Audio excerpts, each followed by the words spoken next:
رب العالمين والصلاة والسلام على سيد المرسلين محمد وعلى آله وأصحابه أجمعين رب اشرح لي صدري ويسر لي أمري واحلل عقدة من لساني يفقهوا قولي۔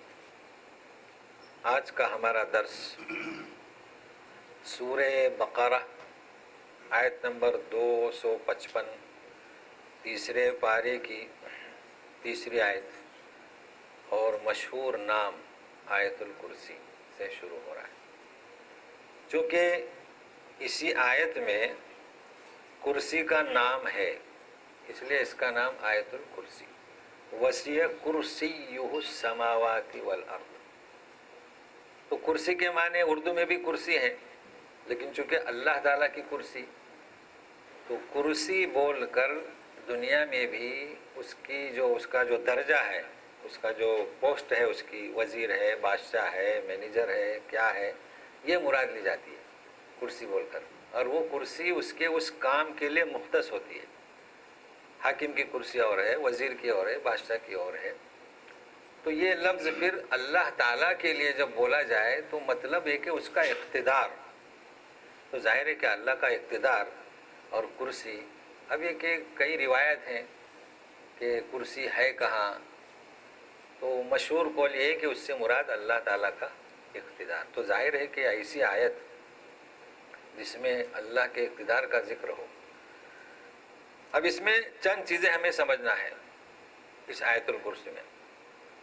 ایک تو اس کی فضیلت۔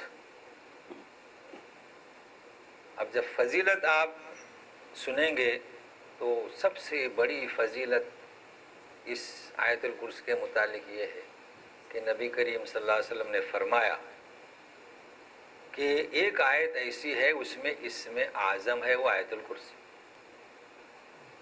اور اسم اعظم کے واسطے سے جو دعا، یعنی اس کا نام لے کر اسم اعظم جو مانگی جاتی ہے وہ قبول ہوتی ہے۔ سب سے بڑی فضیلت ہے اس کی، یہ ایک فضیلت ہے۔ تو اس میں ہم یہ سمجھنا ہے کہ اسم اعظم، ہم سنتے رہتے تھے اسم اعظم اسم اعظم، لیکن ہم حقیقت کو جاننے کی کوشش کریں گے کہ کیا وجہ ہے کہ اسم اعظم کیسے بنتا ہے۔ تو حدیث میں کہ اسم اعظم آیت الکرسی، وہ سورہ آل عمران الف لام میم اللہ لا الہ الا هو الحی القیوم، طٰہٰ وعنت الوجوہ للحی القیوم۔ تو یہ اسم اعظم سے کیا مراد ہے، اس کی حقیقت کو جاننے کی ہم کوشش کریں گے آج انشاءاللہ۔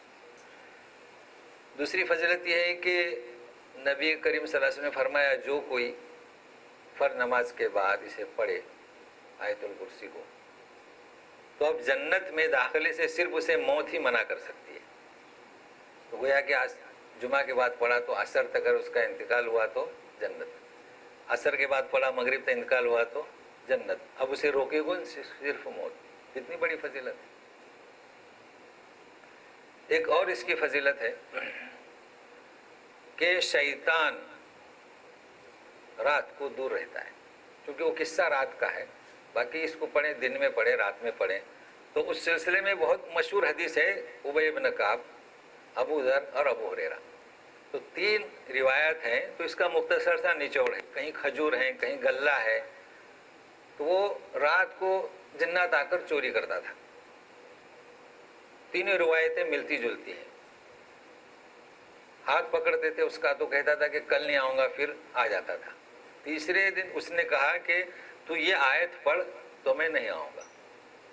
تو جب یہ آیت پڑھی آیت الکرسی تو شیطان ہی بتلا رہا ہے، وہ نہیں آیا۔ نبی کریم صلی اللہ علیہ وسلم نے فرمایا، جب یہ قصہ اس نے بیان کیا، بولے کہ خبیث نے سچ کہا، حالانکہ وہ جھوٹا ہے، شیطان تو جھوٹا ہے، لیکن اس نے یہ سچ کہا کہ یہ آیت الکرسی اس میں چونکہ اعظم ہے، جیسے کہ بھی ہم سمجھنے کی کوشش کرتے ہیں، تو شیطان قریب نہیں آتا۔ کتنی بڑی فضیلت ہے۔ اچھا، اور ایک فضیلت ہے، آپ غور سے سنیں، ہم لوگ کافی حیران اور پریشان رہتے ہیں۔ یہ فضیلت بھی ہے، دوا بھی ہے، تعویذ بھی ہے۔ نبی کریم صلی اللہ علیہ وسلم نے اپنی بیٹی حضرت فاطمہ کو ولادت کے وقت حکم دیا تھا کہ اس آیت کا ورد رکھیں۔ تو میں تو ہر ایک کو بتاتا ہوں، لوگ آتے ہیں تعویذ دے دیں، تعویذ باندھنے کی ضرورت نہیں ہے، یہ سب سے بڑھ کر ہے تعویذ، اس میں اعظم اس میں ہے۔ ورد رکھیں. میں نے دیکھا ہے کہ نرسیں بھی خوف زدہ رہتے. ایک ایسا موقع رہتا ہے ڈاکٹر بڑی سے بڑی تجربہ کار ہو تو ایک نازک مرحلہ رہتا ہے تو وہ بھی فکر مند رہتی ہے. تو عام طور پر وہ سورہ مریم پڑھنے کی ترغیب کرتے ہیں. حقیقت اس میں بھی اسی کا ذکر ہے ولادت کا. وہ بھی بابرکت سورہ ہے لیکن لمبی سورہ ہے. پھر ایک قرآن شریف موجود ہے, سارے حافظ نہیں ہیں, پھر وضو ہے. تو سب سے بہتر یہ تعویذ ہے آیت الکرسی.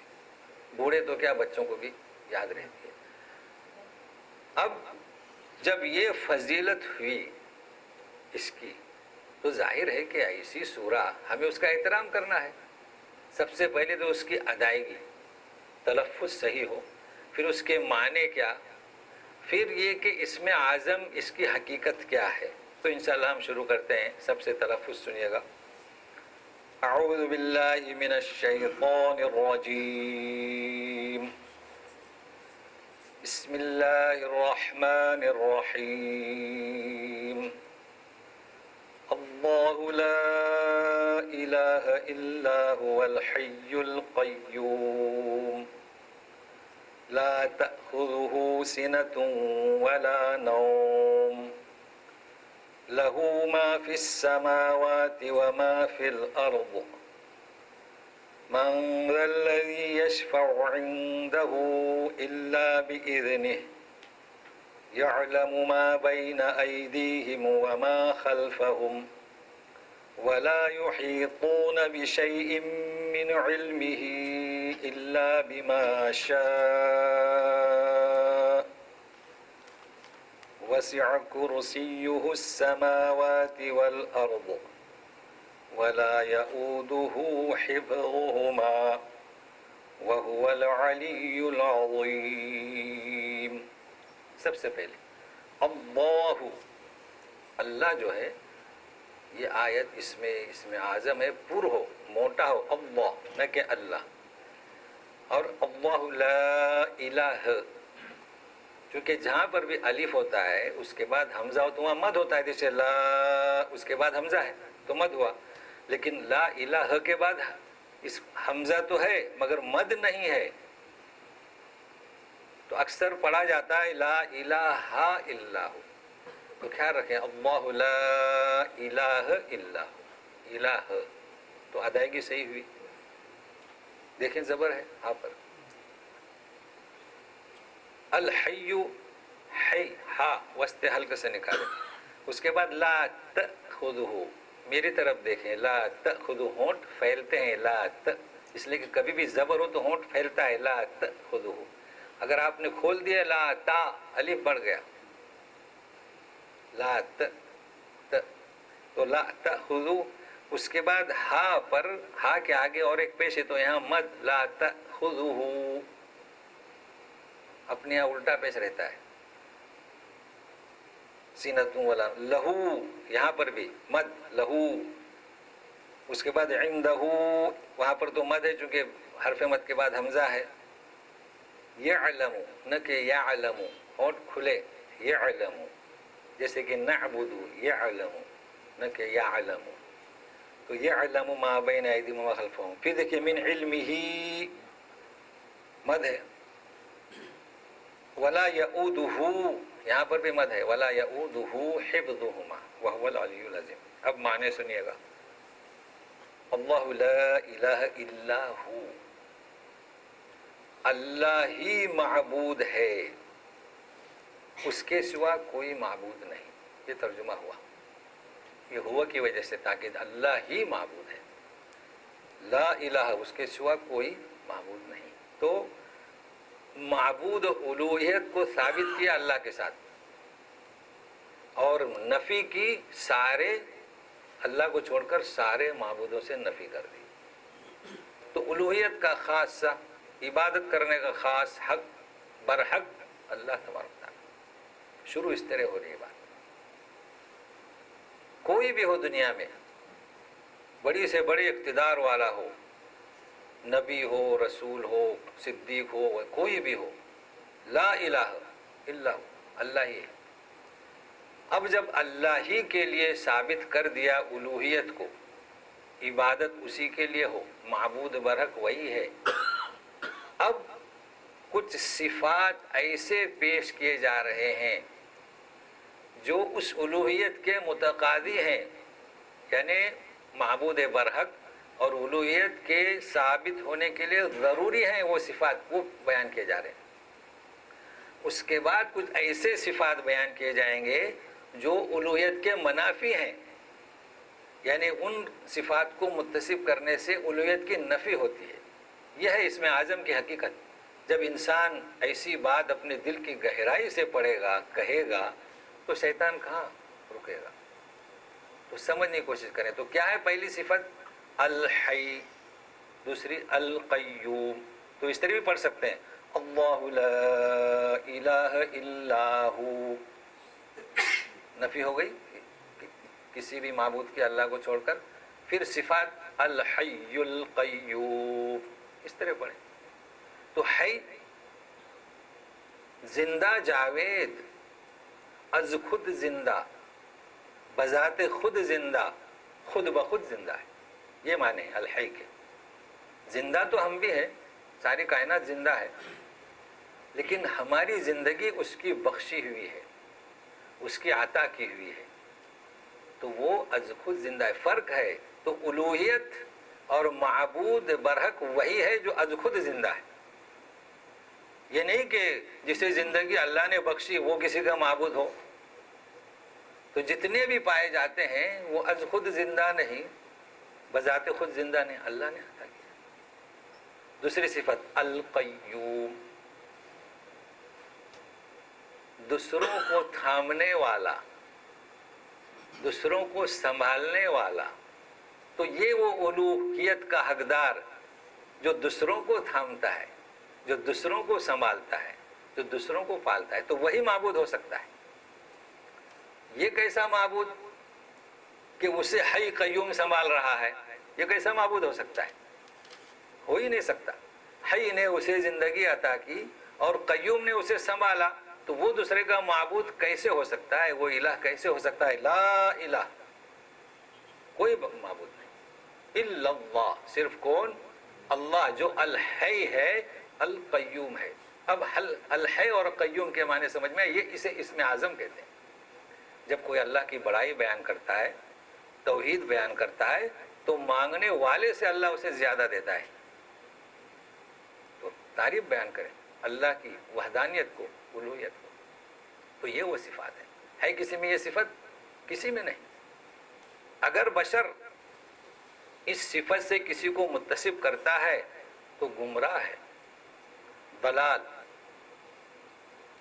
اب کچھ صفتیں ایسی جو اس الوہیت کے منافی ہیں، دیکھو کیا فرماتے ہیں، لا تأخذہ سنۃ ولا نوم، سنہ، اسے اونگ نہیں آتی، اس حی اور قیوم کو اونگ نہیں آتی، ولا نوم، اور نیند بھی نہیں آتی۔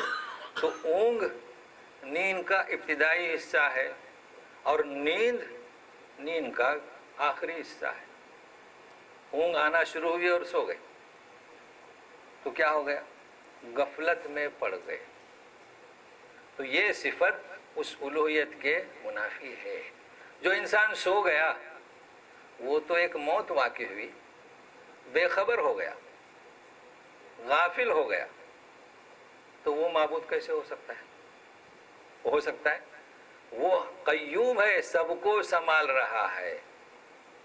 کسی بچوں کو نیند میں سے اٹھائیے جس پہ نیند کا غلبہ ہو، اب بچوں کے جوان کو گہری نیند میں سے اٹھائیے، نیند کا غلبہ ہے، 2 گلاس کانچ کے ہاتھ میں دے دو پانی بھر کے، کہنا کہ اسے سنبھالو، سنبھالے گا؟ وہ گر جائیں گے۔ کیوں گریں گے؟ وہ بیچارہ نیند کے غلبے میں ہے، وہ خود کو نہیں سنبھال سکتا، گلاس گرا دیے تو دوسروں کو کیا سنبھالے گا؟ تو کتنا بڑا کیوں نہ ہو، صدیق ہو، ولی ہو، بڑا سے بڑا بادشاہ ہو، اس پر نیند طاری ہوتی ہے، وہ خود کو نہیں سنبھال سکتا، وہ دوسرے کو سنبھالے گا؟ دوسرے کو سنبھالنے والا کون؟ الحی القیوم، اسم اعظم۔ تو اسم اعظم اسے کہا گیا اس لیے۔ تو بات یہ ہے کہ جتنے بھی اس دنیا میں رہتے ہیں مخلوق خدا ہیں، ان پر نیند طاری ہوتی ہے، اور وہ حی قیوم ایسا ہے کہ وہ کسی سے بے خبر نہیں، نہ اسے اونگ آتی ہے نہ اسے نیند آتی ہے، ہمیشہ خبردار ہے ہر ایک سے۔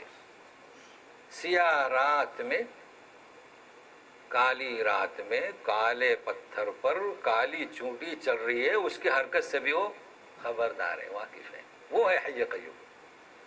ہے کوئی ایسا واقف؟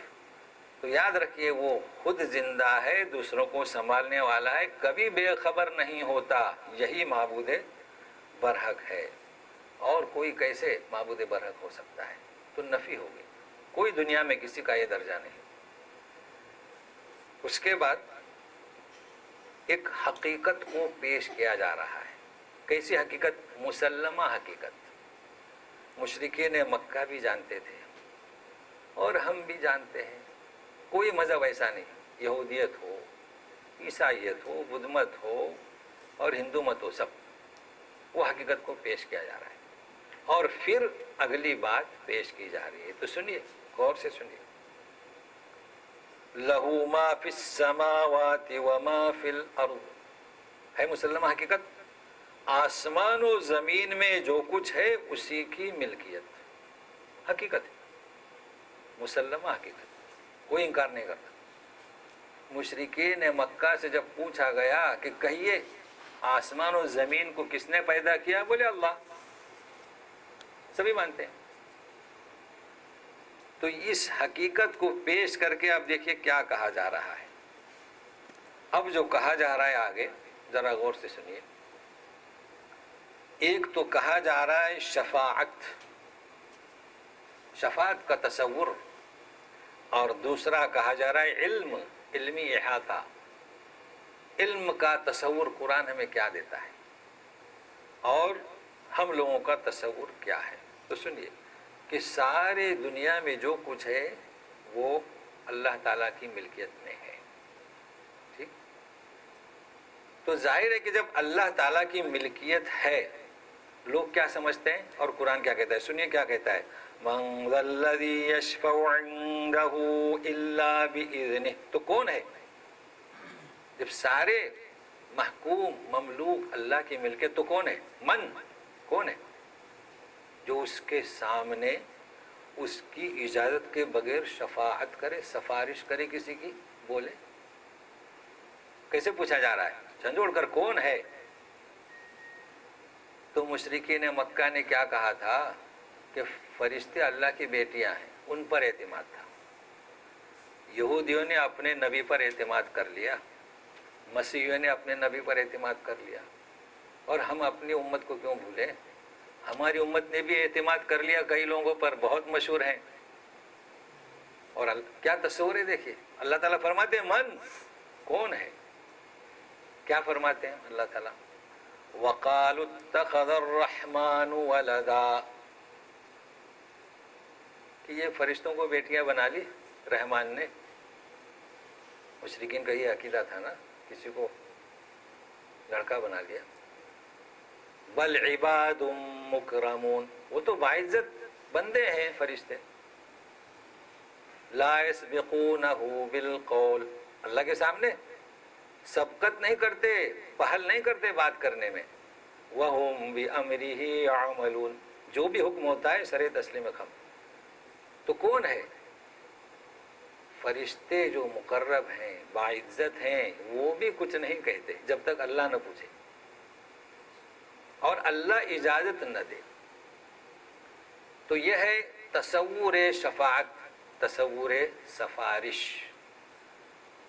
تو سنیے ابھی اور ایک آیت باقی ہے علم کی، یہ تو شفاعت سے ہوا، لیکن شفاعت اور علم سنیے، علم کی حیثیت، یعلم ما بین ایدیہم وما خلفہم، وہ جانتا ہے جو ان کے آگے اور پیچھے، مخلوق کے ماضی اور مستقبل سب کو جانتا ہے، جانتا ہے نا، یعنی ہر چیز اس کے علم میں ہے، پتے کی حرکت بھی اس کے علم میں ہے۔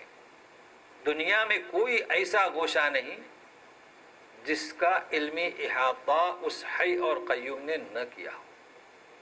اچھا اب رہا مخلوق، فرشتے، انبیاء، صدیقین، شہداء، صالحین، اولیاء، ان کی علمی حیثیت سنیے، وَلَا يُحِيطُونَ بِشَيْءٍ مِّنْ عِلْمِهِ إِلَّا بِمَا شَاءَ،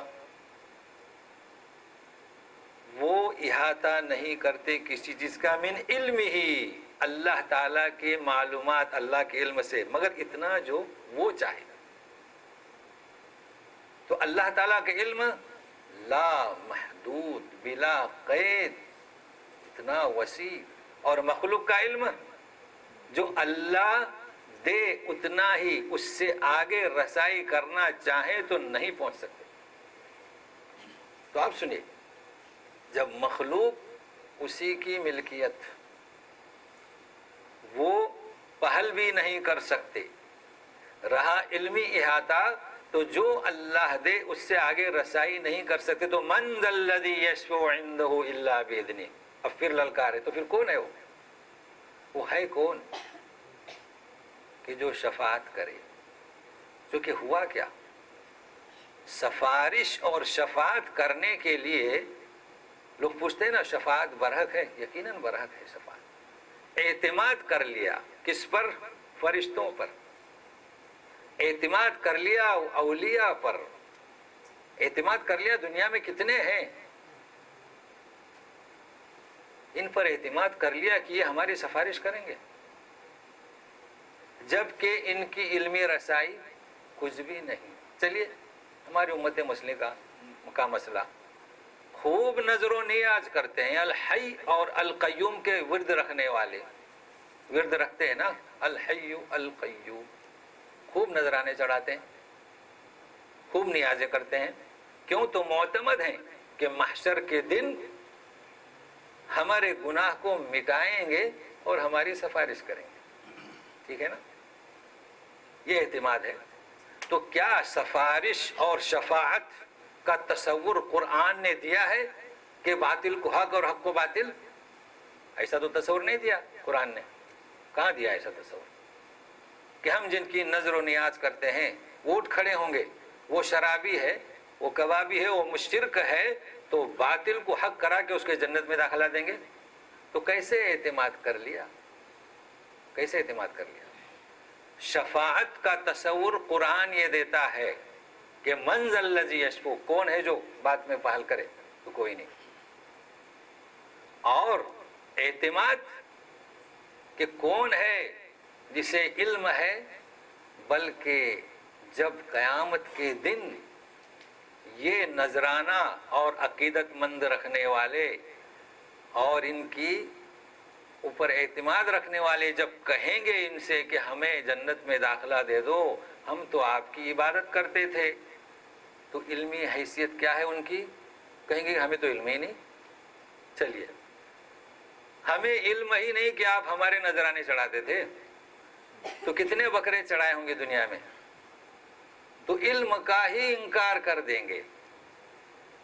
تو جو فرد اس کا علم یہ ہے کہ آپ کیا کر رہے ہیں، آپ نے ان پر اعتماد کیا ہے، اب ان کی عبادت کر رہے ہیں، اسے نہیں جانتے، وہ قیامت میں کیا کر سکتے ہیں؟ آپ کا نہ آغاز اور نہ انجام واقف ہے نہیں۔ تو جو بندہ آپ کے ابتدائی حالات سے واقف نہیں، آپ کے انتہا سے واقف نہیں، وہ خود کے انجام سے کیسے واقف ہوگا؟ کوئی بڑے سے بڑا زبردست ولی بھی ہو، عبادت گزار بھی ہو، اسے کچھ پتہ نہیں کہ کہاں موت واقع ہوگی، اسے یہ بھی پتہ نہیں کہ کل کیا کھائے گا، تو اس کے اس وقت کے حالات کا اسے علم نہیں، جان کنی کے وقت کیا ہوگا اسے پتہ نہیں، جب موت آئے گی تو کس حالت میں آئے گی، اچھے حالت میں، کچھ علم نہیں، کلمے پر مرتا ہے یا کلمے کفر پر، جب برزخ میں پہنچ جائے گا قبر میں کیا حالت ہوگی کچھ پتہ نہیں۔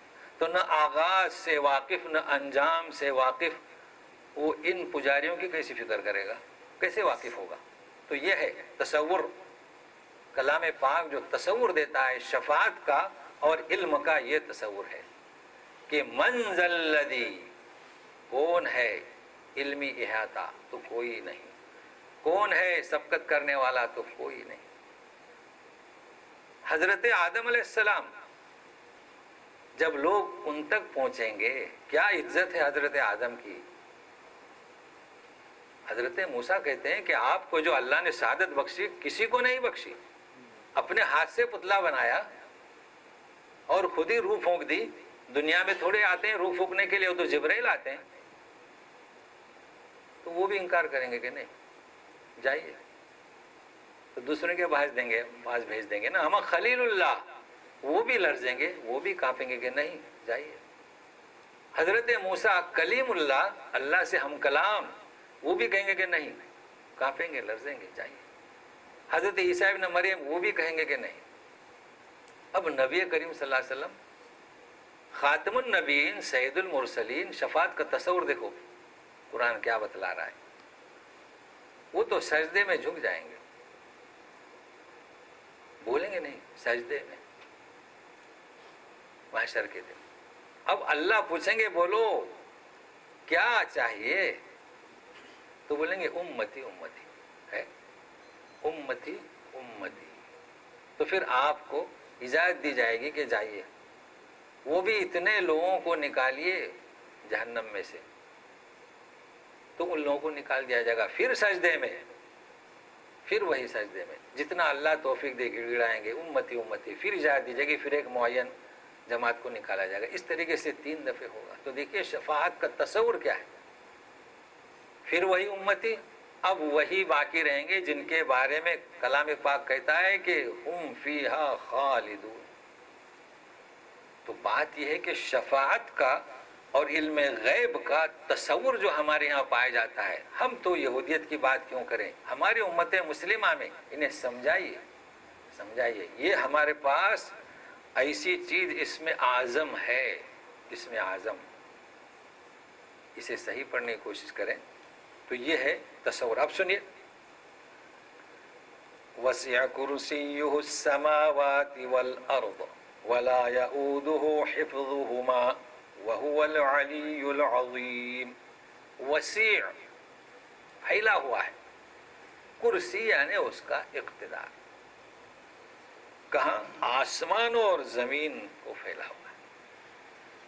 کوئی چپا، کوئی زمین ایسی نہیں کہ اس کا اقتدار نہ ہو. ہمیں اس کی ایک مخلوق ہے، سورج نکلتا ہے کرنیں پھیلتی ہیں، تو وہ تو مخلوق ہے، وہ تو خالق ہے. وہ الحی القیوم ہے، اونگ اور نیند سے بری ہے. تو اس کا اقتدار کیسے ہوگا؟ اور وہ کیسا حی اور قیوم ہے کہ ظاہر ہے کہ اتنا اقتدار سنبھالنا آسمان و زمین اور جو کچھ اس میں ہے. ولا یؤودہ، عاد یؤود، بھاری ہونا، بوجھل ہونا، گرا ہونا. تو ولا، اس پر کوئی بھاری نہیں. کیوں؟ تو حی اور قیوم، لا تاخذہ سنہ ولا نوم، اور لہو ما فی السماوات وما فی الارض، سب کچھ اسی کا ہے. تو اس کے لیے کیا بھاری ہے؟ کوئی بھاری نہیں. اب رہا سوال کہ دنیا میں بھی ہے کئی لوگ، مختصر سا اقتدار اللہ نے دیا ہے، تو وہ اقتدار اس کا بخشا ہوا ہے، عطا کیا ہوا ہے، اس لیے وہ ان پر بھاری ہے، گرا جاتا ہے. وہ زندگی بھی بخشی ہوئی ہے اور سنبھالنے کی ذمہ داری بھی بخشی ہوئی ہے، چونکہ ہر انسان اپنے فیملی کی، اپنے بچوں کو سنبھالتا ہے. تو یہ کس کی توفیق سے ہم کہتے ہیں؟ اللہ کی توفیق. تو فرق ہے، اسی لیے اسے کہا جاتا ہے آیت الکرسی، اسم اعظم ہے. اب جب آپ اس تصور سے پڑھیں گے تو شیطان کیوں قریب آئے گا؟ لیکن یہ تصور ہو کہ ہے وہی ذات ہے، اور دل سے نکال دیں لا الہ، دل سے نکال دیں، کوئی نہیں، سارے کے سارے اس کائنات اور اس مخلوق کا ایک فرد ہیں.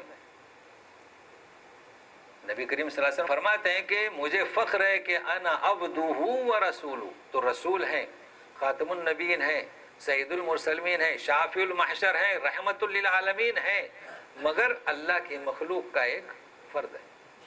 جب یہ تصور ہم میں رہے گا تو ہم کسی کی تنقیس نہیں کرتے. گزشتہ گزر چکا ہے کہ نبیوں میں تنقیس نہ کرو، بلکہ ہم اللہ تعالیٰ کے اس الحی اور قیوم کی بڑائی بیان کرتے ہیں.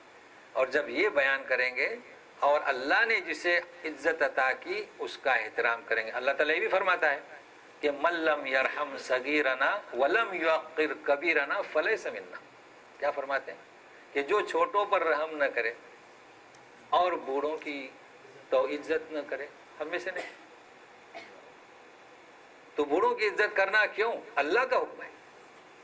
اگر بوڑھے کی عزت کی، یہ نہیں کہ بوڑھا اور بچہ ایک ساتھ میں ارے ترے کر کے، نہیں، وہاں پر یہ حکم نہیں ہے کہ وہ عالم ہے یا کیا ہے، بوڑھا، کیونکہ بوڑھا آدمی ایسا ہے کہ اللہ بھی اس سے شرماتا ہے.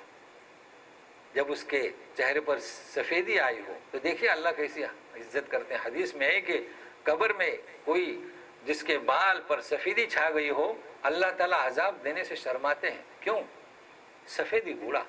تو حکم ہے کہ دنیا والوں بوڑھے کا اکرام کرو، بوڑھے کی عزت کرو، بچوں پہ رحم کرو. تو کہنے کا مقصد کسی کی عزت کرنا، کسی کا احترام کرنا اس الوہیت کے منافی نہیں ہے. الوہیت اور چیزیں، الحی وہ ہے، قیوم وہ ہے، سب کچھ اس کا عطا کیا ہوا ہے. تو عزت اپنی جگہ پر ہو، رسولوں کی عزت ہو، رسولوں پر رحمت اور درود. تو وسیع کرسی السماوات والارض ولا یعود حفظهما. آخر میں کیا فرماتے ہیں؟ وَهُوَ الْعَلِيُّ الْعَظِيمُ. الحی القیوم. اب وَهُوَ الْعَلِيُّ الْعَظِيمُ. اب ہم کیا سمجھا امت مسلمہ کو؟ وہ بہت بلند ہے، وہ اللہ. شروع کیا تھا نا اللہ، وہ بہت بلند ہے، وہ بہت عظیم ہے، اور ہم کیا ہیں؟ مخلوق ہیں. ہمیں زندگی اس کی ملی، ہمیں وہ سنبھال رہا ہے، ہمیں گفتگو کرنے کی توفیق وہ دے رہا ہے، ہمیں علم وہ عطا کر رہا ہے. تو ہم ناقص ہیں، تو اللہ کو اپنے ناقص علم سے نہ ماپو، نہ ناپو. یہ کہا جا رہا ہے وہ العلی. تو تمہیں جو علم دیا گیا ہے تم اس سے اللہ کو کیسے سمجھ سکتے ہو؟ تو کیا تم اللہ کو ایسے تولتے ہو اپنے علم سے اور معتمد بنا لیے کہ فلاں آدمی اللہ کے دوست ہیں تو وہ ہماری سفارش کر لیں گے؟ دیکھیے صفت کیسے آ رہی. هو العلی، هو العظیم، وہ بڑی عظمت والا ہے. لہٰذا اپنی عقل سے نہ ناپو، اپنے علم سے نہ سمجھو، بلکہ کلام پاک جو تصور عطا کر رہا ہے اس سے سمجھو، اور حدیث پاک جو تصور دے رہی ہے اس سے سمجھو. تو وہ کیا دے رہے تصور؟ کہ لا الہ الا ہو، الوہیت حق اسی کا ہے، الحی وہی ہے، قیوم وہی ہے، شفاعت کا حق دینے والا وہی ہے، اور علم ہمیں عطا کرنے والا بھی وہی ہے. جب اس جذبے کے ساتھ، اس عزم کے ساتھ ہم جب پڑھیں گے تو وہ شیطان جس کے بارے میں کہا گیا ہے کہ الرجیم مطرود، کیسے نزدیک آئے گا؟ تو ہے شیطان، کہاں سے آئے گا؟ تو یہ یاد رکھیے، یہ آیت الکرسی ہے. اور پھر اس کو غور سے سنیے. ایک دفعہ اور پڑھ لیتا ہوں، اس طریقے سے پڑھنے کی کوشش کریں. اللہ لا الہ الا ہو الحی القیوم لا تأخذه سنة ولا نوم له ما في السماوات وما في الأرض من ذا الذي يشفع عنده إلا بإذنه يعلم ما بين أيديهم وما خلفهم ولا يحيطون بشيء من علمه إلا بما شاء وسع كرسيه السماوات والأرض ولا يؤوده حفظهما وهو العلي العظيم. مدینہ طیبہ میں کچھ لوگ جنہوں نے عیسائیت اختیار کی تھی، یہودیت چل رہا تھا سلسلہ، مشرکین تھے، کسی کو یہودیت پسند آئے تو یہودیت، کسی کو عیسائیت تو عیسائیت. تو عیسائی جب اسلام چمکا تو اللہ نے جنہیں ہدایت دی تو وہ اسلام لے آئے، لیکن ان کے جوان بچے واپس آنے کے لیے تیار نہیں.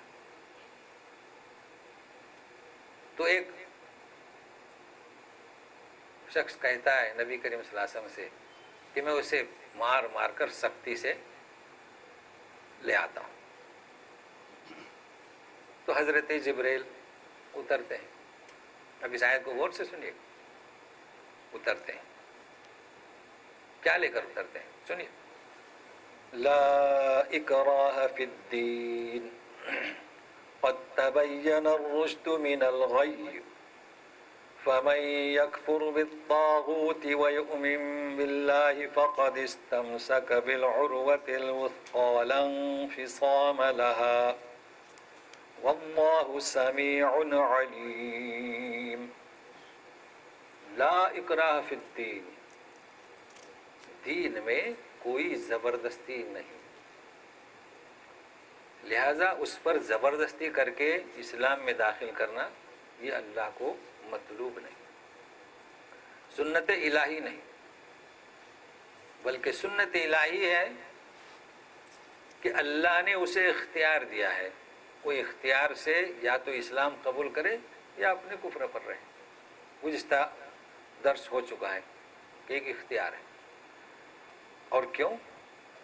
جب اسلام مدینہ منورہ میں چمکا, پھیلا, قد تبین الرشد من الغی, رشد یعنی بھلائی, گئی گمراہی, اب بالکل واضح ہو چکی کہ ہدایت کیا ہے اور گمراہی کیا ہے. جب اسلام آیا تو اس نے واضح کر دیا کہ الوہیت کا حقدار کون, معبود حقیقی کون, اور یہ مشرکین اور یہود و نصارہ میں جو شرک پایا جاتا اسے واضح کر دیا.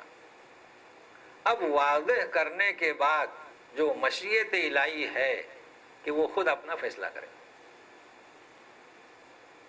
اب اس کے بعد اس چیز کو بھی واضح کر رہے ہیں اللہ تعالیٰ, فَمَن يَكْفُرْ بِالطَّاغُوتِ, جو کوئی انکار کرے طاغوت کا اور یقین کرے اللہ پر, ایمان لائے اللہ کا, تو اس نے استمسک تھام لیا, پکڑ لیا, العروہ یعنی حلقہ, اس کا یعنی مضبوط, ایسا حلقہ اس نے تھاما کہ لن انفصام لہا, اس کا اب چھوٹنا نہیں ہے, اب وہ حلقہ اس سے نہیں ٹوٹے گا, چھوٹے گا نہیں. اور اللہ خوب سننے والے, خوب جاننے والے. اب یہ آیت سنیے, طاغوت کسے کہیں گے؟ ہدایت اور گمراہی واضح ہو چکی. طاغوت اصل میں کہا جائے گا, اردو میں کہتے ہیں اگر کسی سمندر میں طوفان آیا تو کہتے ہیں طغیانی. تو طغیانی کا مطلب کیا؟ سمندر میں جو پانی کی گنجائش تھی وہ حد سے گزر گیا تو طغیانی. جب حد سے پانی بڑھ جائے تو طغیانی. تو اگر کوئی فرد اس الوہیت کا حق خود لینا چاہے تو اسے کہیں گے طاغوت. اگر کوئی بد نصیب کہہ دے کہ میری بھی عبادت کرو, مجھ سے بھی مانگو, تو طغا, تو کہیں گے طاغوت. اگر کوئی فرد الوہیت اور الہ کی عبادت سے روک کر کسی اور کی عبادت کرنے کے لیے کہے, یہ بھی طاغوت, حد سے تجاوز کر گیا. اس لیے کہ ہمارا حق بنتا ہے کہ ہم لوگوں سے کہیں کہ اللہ کی عبادت کریں, لہٰذا خود کی عبادت کروائے وہ بھی طاغوت, دوسرے کی طرف اشارہ کرے وہ بھی طاغوت. اور اس کے بعد میں یہ بولا جانے لگا شیطان, چونکہ شیطان یہی حرکت کرتا ہے. لیکن اب لوگ یہ سمجھتے ہیں کہ صرف ایک ہی شیطان ہے, جبکہ کوئی بھی شیطان ہو, چاہے جناتوں کا ہو چاہے انسانوں کا ہو, اگر کوئی انسان بھی خود کی عبادت کرواتا ہے تو وہ بھی طاغوت, یا کسی اور کی عبادت کرنے کا حکم دیتا ہے وہ بھی طاغوت. تو طاغوت کئی جگہ ہے کلام پاک میں. کسی نے شیطان کا ترجمہ کیا ہے, کسی نے معبود ناحق, باطل معبود کا بھی ترجمہ کیا ہے. تو اس کے معنی میں نے بتلا دیے.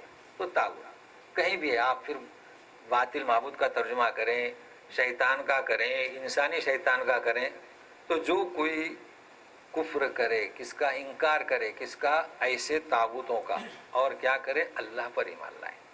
تو فرق دیکھو کر رہے ہیں. جس نے اللہ پر ایمان لایا, اس حی پر, اس قیوم کر, اس نے مضبوط تھاما حلقہ اسلام کا, وہ کبھی ٹوٹے گا نہیں. اللہ کی ذمہ داری. ٹھیک ہے. واللہ سمیع علیم. پھر کہا جا رہا ہے کہ دیکھیے صفت اوپر ہے, هو العلی العظیم, اور یہاں سمیع علیم, خوب سننے والا ہے. مطلب وہ ہے، وہ قیوم، وہ علی، وہ عظیم، اور وہ ایسا سننے والا ہے کہ تم جو کچھ بھی کر رہے ہو، عمل کر رہے ہو، اس کو خوب سنتا ہے اور خوب جانتا ہے، خوب جانتا ہے۔ لہذا تمہاری عبادت، تمہارے الوہیت اور تمہارے معبود بری کی عبادت کرنا، وہ ہر چیز کو جانتا ہے اور ہر چیز کو سنتا ہے۔ واللہ سمیع علیم۔ تو تسلی ہوئی کہ آخر انسان اس طاغوت کا انکار کر کے اللہ تعالیٰ کی اس عروا کو تھامے، تو کس کے رسی کو تھام رہے ہیں؟ اس ہے قیوم، علی، عظیم اور سمیع، اور علی خوب جانتا ہے۔ اب ایک چیز کو سمجھے، زبردستی نہیں دین میں، ٹھیک ہے؟ اور گزشتہ آیت میں یہ بھی وضاحت کر چکا ہوں کہ اللہ تعالیٰ اگر چاہتا تو یہ لڑائی نہیں کرتے، ہو چکے گزشتہ آیت، اختلاف نہیں کرتے، تو اللہ نے یہ نہیں چاہا کہ اختلاف کر جائیں، بلکہ اللہ کی چاہت کہتی اسے اختیار دیا جائے۔ لیکن یہ بھی واضح کر دیا تھا میں نے کہ اختیار دینے کا حق کہاں، صرف کفر، یعنی وہ ایمان لے آئے، ایمان لانے کے بعد اختیار نہیں ہے کہ نماز پڑھے یا نہ پڑھے۔ ایمان جہاں لایا اب اختیار نہیں ہے، اب اسے نماز نہ پڑھنے پر جو بھی حاکم سزا دے، چوری کرنا، شراب پینا، یہ واضح کر دیا تھا۔ اب سنیے ایک چیز، چونکہ اگر کئی لوگ اعتراض کرتے ہیں کہ ہم تو اللہ نے توفیق نہیں دی، ہم نماز نہیں پڑھتے ہیں، تو وہاں کہہ دیا گیا تھا اختیار جو ہے ایمان لانے کا یا کفر پر رہنے کا۔ تو اسی طریقے سے یہاں ایک چیز کو، لا اکراہ فی الدین، دین میں زبردستی نہیں۔ مدینہ طیبہ میں یہ ہوا، اور آج بھی اسلام کا یہ طریقہ ہے کہ جنہوں نے اسلام کو چھوڑا، جسے کہیں گے ارتداد، مرتد، اسلام کو چھوڑ دے، تو اس کے قتل کرنے کا حکم ہے۔ اسے پکڑا، گرفتار کیا جائے گا، 3 دن جیل میں رکھا جائے گا، قید میں سمجھایا جائے گا، نہیں تو اسے قتل۔ تو کہیں ایسا نہ ہو کہ آپ اس آیت کو ادھورا سمجھیں، تو لا اکراہ فی الدین، دین میں کوئی زبردستی نہیں، حقیقت ہے۔ اور پھر اس مرتد کو قتل کا حکم کیوں؟ تو اس کی روح کو سمجھیں۔ اصل بات یہ ہے کہ مشیت الہی یہ ہے کہ دین کو واضح کر دیا جائے، اسے جو اختیار ہے کفر اور اسلام کے درمیان، یا کفر کی حالت میں رہے یا اسلام کی حالت میں، یہ اختیار ہے۔ اسلام کے دائرے میں آنے کے بعد اب وہ پابند ہے نماز، روزہ، زکوٰۃ، جو نہیں تو پر سزا ملے گی۔ لیکن یہ مرتد کا مسئلہ، ایک شخص اسلام میں داخل ہوا، چاہے وہ مشرک تھا یا یہودی تھا یا مسیحی تھا، اسلام کے دائرے میں داخل ہوا، 4 مہینے 6 مہینے اب وہ انکار کر کے نکل گیا، اب اس کے وہ اختیار نہیں ہے کہ تم چاہے کفر پر رہو۔ چونکہ کیا ہوا ہے کہ اسلامی سوسائٹی میں وہ داخل ہونے کے بعد ایک فتنہ، انکار، انحراف، کیا، اور بغاوت ہے۔ اسلامی ریاست میں کافر ہیں، یہودی ہیں، مسیحی ہیں، انہیں اختیار ہے کہ ہمارے قوانین کی پابندی کرتے ہوئے رہیں اور بسر کریں، لیکن اسلام میں داخل ہونے کے بعد پھر نکلنا، یہ بغاوت ہے۔ لہذا اس کو ہدایت کی جائے گی 3 دن، حاکم کے اعتبار سے کوئی 3 دن رکھے، زیادہ رکھے، جب وہ نا امید ہو جائے مایوس تو اسے قتل کا حکم ہے۔ تو یہ آیت کے ساتھ اس تشریح کو خیال میں رکھیے گا۔ اب سنیے کہ اسی تعلق سے کہ وہ ذات حی اور قیوم، علی اور عظیم، سمیع اور علیم، ٹھیک ہے، اور ایک طرف تعبد۔ تو دیکھیے وہ ذات کیسی ہے، ایک آیت پڑھ لیں۔ اللہ ولی الذین آمنوا یخرجهم من الظلمات الى النور والذین کفروا اولیاؤهم الطاغوت یخرجونهم من النور الى الظلمات اولئک اصحاب النار هم فیہا خالدون۔ اللہ، ولی کے معنی حامی، دوست، کارساز، سب۔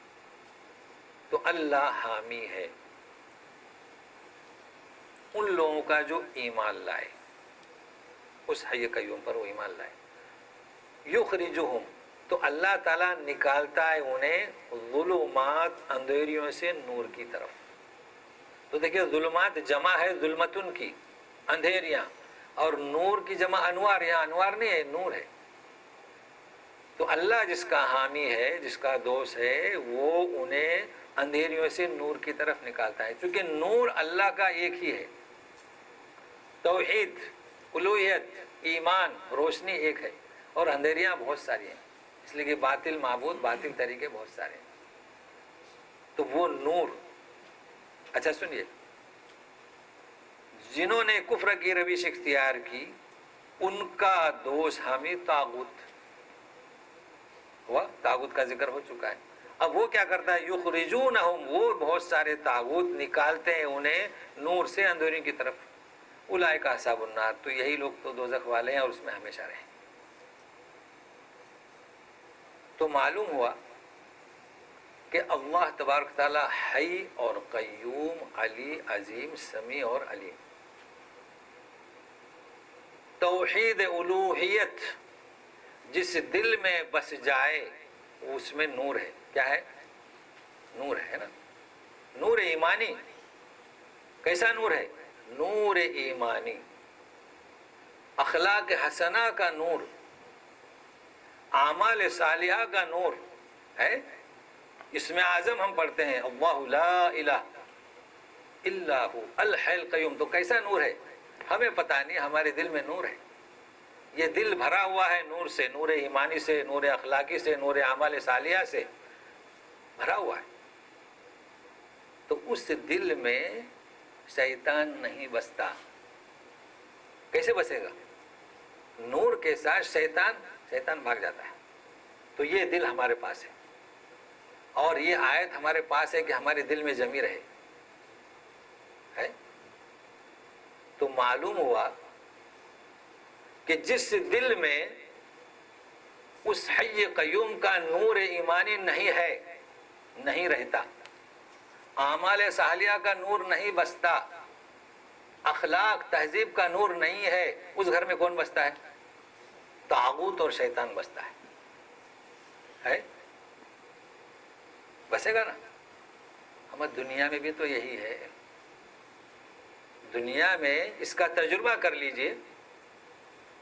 یہ بھی گھر ہے، یہ بھی دل ہے، یہ بھی مسکن ہے. دنیا میں لوگ حویلیاں بناتے ہیں، بڑے بڑے بنگلے بناتے ہیں. کس کے لیے؟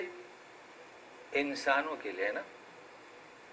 ہمیں شیروں کے لیے تو وہ پہاڑوں میں ان کے رہنے کی جگہ ہے، سانپوں کی جگہ ہے، چوہوں کی جگہ ہے. ہر مخلوق کی ایک جگہ ہوتی ہے. مگر یقین مانیے کہ جس گھر میں آدمی نہیں، جس گھر میں آدمی نہیں بستا، جس حویلی میں لوگ نہیں رہتے، خالی ہے، تو جس طریقے سے دل خالی ہے نور ایمانی سے، وہاں شیطان آ کر بستا ہے. تو جس طریقے سے حویلی خالی ہو اور مکان خالی ہو آدمی سے، وہاں جن آ کر بستا ہے. پھر پچھتاتے ہیں، پھر روتے ہیں. یہ دستور ہے کہ جس چیز کے لیے جو چیز بنی ہے استعمال نہ ہو تو سنتے ہیں لیکن مشاہدے میں دیکھا ہے. تو بات یہ ہے کہ اللہ نے ہمیں توفیق دی ایمان کی، ہم اسے سنبھالیں. اپنے اس دل میں جو ہے اس میں شیطان کو آنے نہ دیں، اور دنیا والوں کو بھی یہ سبق دیں. اور اس میں آپ دیکھ رہے ہیں کہ آج کا یہ درس دنیاوی فائدے بھی ہیں، اخروی فائدے بھی ہیں.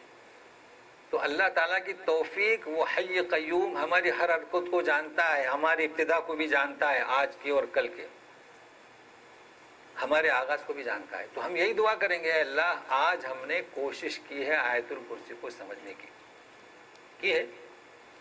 اور حدیث میں ہے کہ یہ اس میں اعظم ہے، جو دعا مانگو قبول ہوتی ہے. تو ہم دعا کرتے ہیں کہ ہم جتنے بھی یہاں سننے والے، اس کا جو اجر ہے اس سے ہمیں نواز، اور ہمارے دل میں اسے ایسا بسا دے کہ کل آخری لحظے تک ہم اسی پر باقی رہیں، اور ہمارا خاتمہ اسی حالت میں ہو کہ ہمارے دل میں وہ ایمان کا نور ہو، اعمال صالحہ کا نور ہو، اور ہم سے ان طاغوت کے جو شر انگیزیاں ہیں ان سے ہمیں نجات دے. وصلی اللہ تعالی علی خیر خلقی محمد و آلہ وصحبہ اجمعین برحمتک یا ارحم الراحمین. اللہ لا الہ الا ہو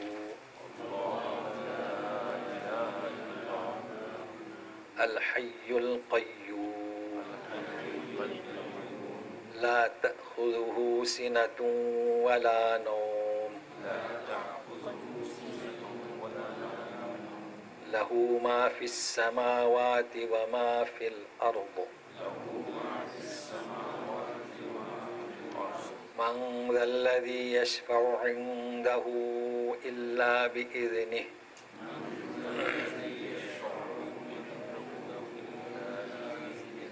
يعلم ما بين أيديهم وما خلفهم ولا يحيطون بشيء من علمه إلا بما شاء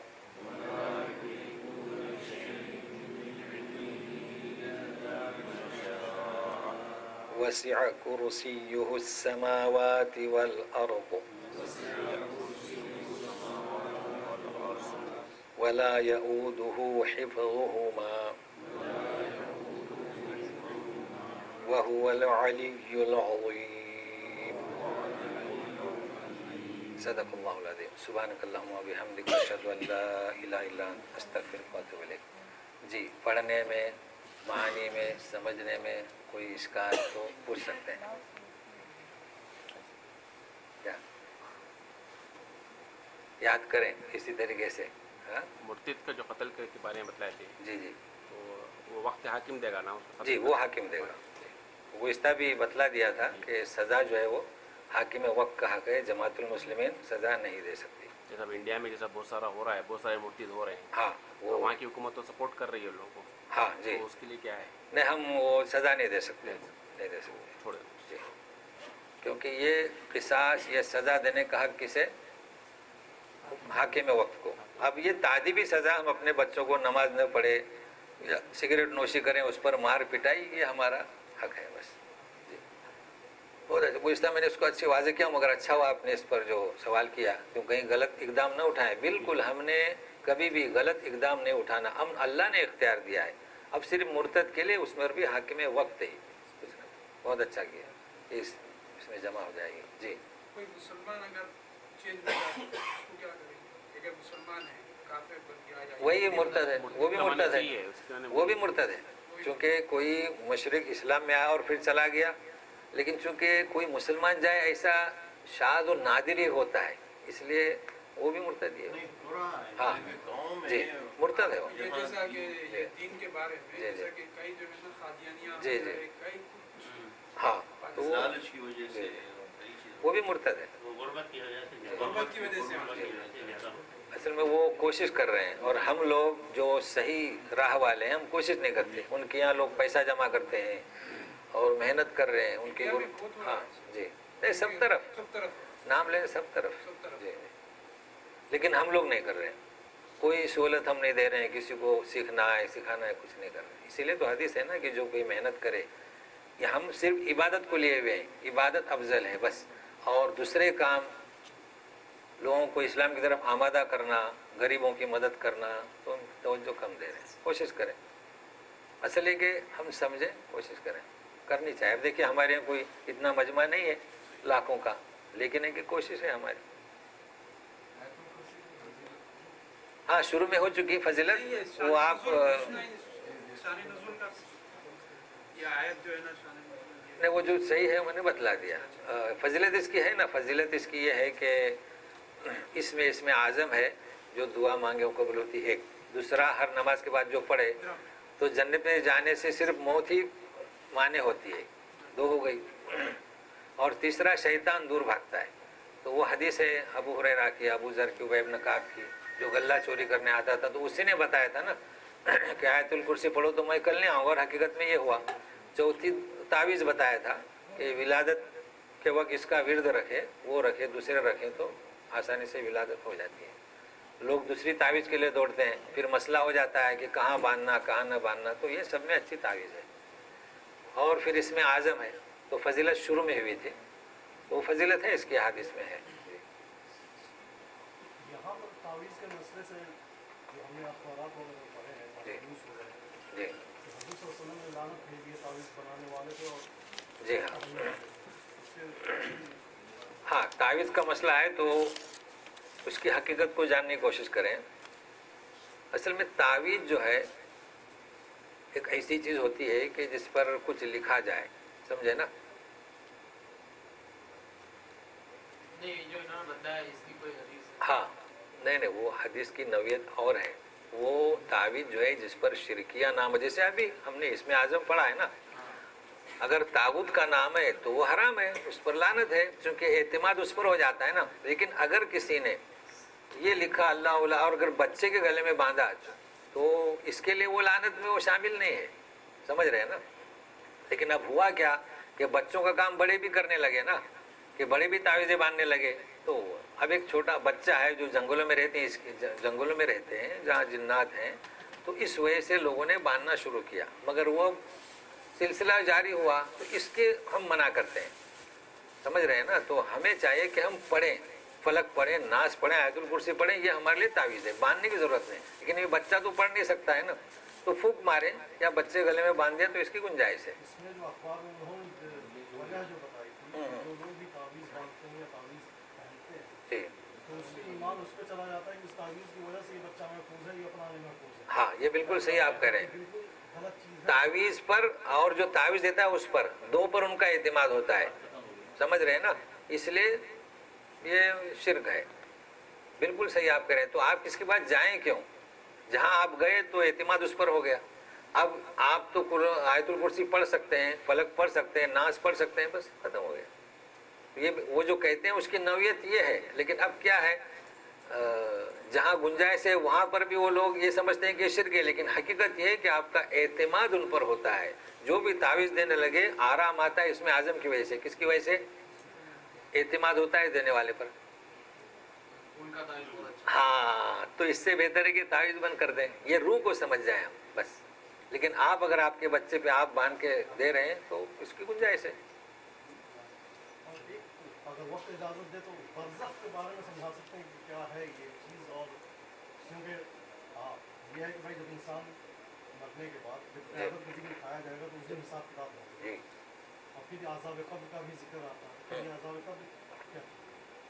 اس سلسلے میں برزخ پر بیان ہوا تھا، لیکن ایک میں مختصر بتاتا ہوں. قرآن شریف میں وَمِن وَرَائِهِمْ بَرْزَخٌ، یہ عالم دنیا ہے. اس کے بعد ایک عالم برزخ کا. تو جب انسان فوت ہو جاتا ہے وہ برزخ میں جاتا ہے. قبر تو ایک نام ہے، سارے لوگ تو قبر میں نہیں جاتے نا. کوئی سمندر کی مچھلی کھا جاتی ہے تو جہاں روح نکل گئی وہ برزخ میں گیا. اب آپ قبر میں دفنائے نہ دفنائے، تو یہ برزخ کا ایک عالم ہے. اور برزخ کی کیفیت ہم سمجھ نہیں سکتے، وہ برزخ میں ہے. اب یہ پھر ایک عالم آئے گا وہ سور پھونکے جانے کے بعد قیامت کا، آخرت کا. تو یہ برزخی زندگی ہے، یقین ہے. اور اس میں لوگ ہیں کس نوعیت میں ہیں. اب ہم انسان بنے، برزخ ہم کو پتہ ہو رہی ہے. ہاں ہم دنیا میں آنے سے پہلے کہاں تھے آپ کو؟ وہ عالم ارواح میں تھے. جی سمجھے نا. کس کا ذکر؟ ہاں تو وہ آئے گا انشاءاللہ اسی درس میں. عالم ارواح کا بھی ذکر ہے، پھر عالم برزخ کا بھی ہے. لیکن اتنا ہے کہ عالم برزخ میں نوعیت جو گنہگار ہیں خود ذکر ہے فرعون کا، کہ اس کو تکلیف ہوتی ہے، جہنم دکھائی جاتی ہے، اور اس کے بعد ہم اسے مزہ چکھائیں گے، ذکر ہے. تو برزخ میں بھی تکلیف ہوتی ہے. عالم ارواح میں جی. ہم سے کیا کام لے رہا تھا اللہ تعالیٰ پتہ نہیں ہے. جیسا عالم برزخ جی. میں کیا کہہ رہی ہیں پتہ تو اس میں آپ کو مطلب خاص کیا اس میں پوائنٹ آپ کا ہے عالم برزخ میں؟ جب انسان کو فیصلہ جو ہے قیامت کے دن ہوگا، ہاں تو یہ جو برزخ میں جو سزائیں ہیں یا ہاں. تکلیف ہے، جی جی. تو اس کے عوض کیا قیامت کے دن کچھ کمی ہو جائے گی؟ ہاں. کیا ہے اس سے کیا ہوگا؟ نہیں، قرآن شریف میں ذکر ہے نا کہ فرعون کو ہم روزانہ اس کی جگہ بتاتے ہیں اور پھر عذاب اکبر قیامت میں دیں گے. تو تخفیف نہیں ہوگی بلکہ اس سے بڑھ کر تخفیف کہاں ہوگی؟ جب جان کنی سے پہلے. یہ آپ نے سوال جو ہے نا بہت اچھا کیا انہوں نے. احادیث اور قرآن جو تصور دیتے ہیں ہمیں کیا کہ جان کنی سے پہلے، جان کنی یعنی موت کے وقت جو سکرات اور سکرات سے پہلے جو انسان کو عذاب ہوتا ہے نا، اس میں گناہ معاف ہوتے ہیں. ایک دیندار آدمی ہے مگر کچھ گناہ اس نے کیے ہیں تو اب لوگ سوچتے ہیں تو نمازی تھا، اس کو عذاب کیوں ہو رہا ہے؟ اس کے گناہ سب دھلتے ہیں. بس باقی عالم برزخ میں عذاب ہونے سے گناہ دھلتے ہیں ایسا نہیں ہے. یہ بیماری بھی جو آتی بولتے ہیں عذاب وہی بیماری نہیں, عذاب تو نہیں بولنا چاہیے, گناہ دھلتے ہیں. عذاب نہیں بولنا یعنی چاہیے. گناہ جو کیا تھا تو اس کے ہاں گناہ دھلتے ہیں, یوں کہیں تو سکرات میں بھی گناہ دھلتے ہیں, سکرات سے پہلے گناہ دھلتے ہیں. اور عالم برزخ میں کوئی ایسا تصور قرآن نے نہیں دیا ہے کہ اس کے گناہ دھلتے ہیں. بہت اچھا سوال, اور سمجھانے کی کوشش کرے لوگوں کو اس طریقے سے, ٹھیک ہے نا. اور کچھ تو آئندہ پہنچ جائیے گا انشاءاللہ. 3 قصے ہیں, دیکھتے ہیں پھر آپ لوگوں کو انشاءاللہ. بس آتے جائیے وقت پر. اور آیت الکرسی کا ترجمہ